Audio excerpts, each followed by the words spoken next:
इतने पर भी जो शंका करेंगे वो मुझसे अधिक मूर्ख और बुद्धि के कंगाल हैं। मैं न तो कवि हूँ न चतुर कहलाता हूँ, बुद्धि अपने विवेक के अनुसार श्री राम जी के गुण गाता हूँ। कहाँ तो श्री रघुनाथ जी के अपार चरित्र, कहाँ संसार में आसक्त मेरी बुद्धि। जिस हवा से सुमेरु जैसे पहाड़ उड़ जाते हैं, कहिए तो उसके सामने रुई किस गिनती में है। श्री राम जी की असीम प्रभुता को समझकर कथा रचने में मेरा मन बहुत ही हिचकता है।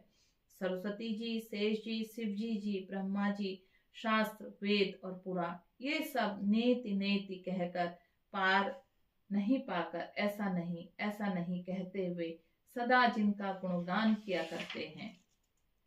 परंतु हे कवियों, यद्यपि प्रभु श्री राम जी की प्रभुता सब ऐसी अकथनीय ही जानते हैं, तथापि कहे बिना कोई नहीं रहा। इसमें वेद ने ऐसे कारण बताया है कि भजन का प्रभाव बहुत तरह से कहा गया है, अर्थात भगवान की महिमा का पूरा वर्णन तो कोई नहीं कर सकता, परंतु जिससे जितना बन पड़े उतना भगवान का गुणगान करना चाहिए, क्योंकि भगवान के गुणगान रूपी भजन का प्रभाव बहुत ही अनोखा है। उसका नाना प्रकार से शास्त्रों में वर्णन है। थोड़ा सा भी भगवान का भजन मनुष्यों को सहज ही भवसागर से तार देता है। जो परमेश्वर एक है, जिनके कोई इच्छा नहीं है, जिनका कोई रूप और नाम नहीं है, जो अजन्मा सच्चिदानंद है और परम धाम है, जो सब में व्यापक विश्व रूप है, उन्हें ही भगवान ने दिव्य शरीर धारण करके नाना प्रकार की लीला की है। वह लीला केवल भक्तों के हित के लिए ही है, क्योंकि भगवान परम कृपालु हैं और शरणागत के बड़े प्रेमी हैं, जिनकी भक्तों पर बड़ी ममता है और कृपा है, जिन्होंने एक बार जिस पर कृपा कर दी उस पर कभी क्रोध ही नहीं किया।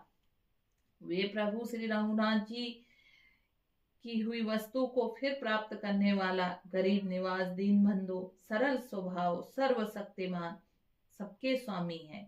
यही समझकर बुद्धिमान लोग उन श्री हरि का यश वर्णन करके अपनी वाणी को पवित्र और उत्तम फल, मोक्ष और दुर्लभ भगवत प्रेम देने वाली बनाते हैं।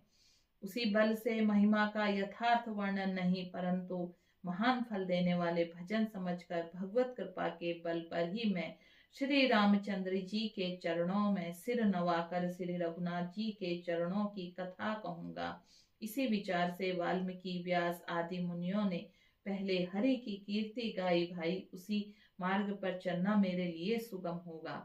जो अत्यंत बड़ी श्रेष्ठ नदियां हैं, यदि राजा उन पर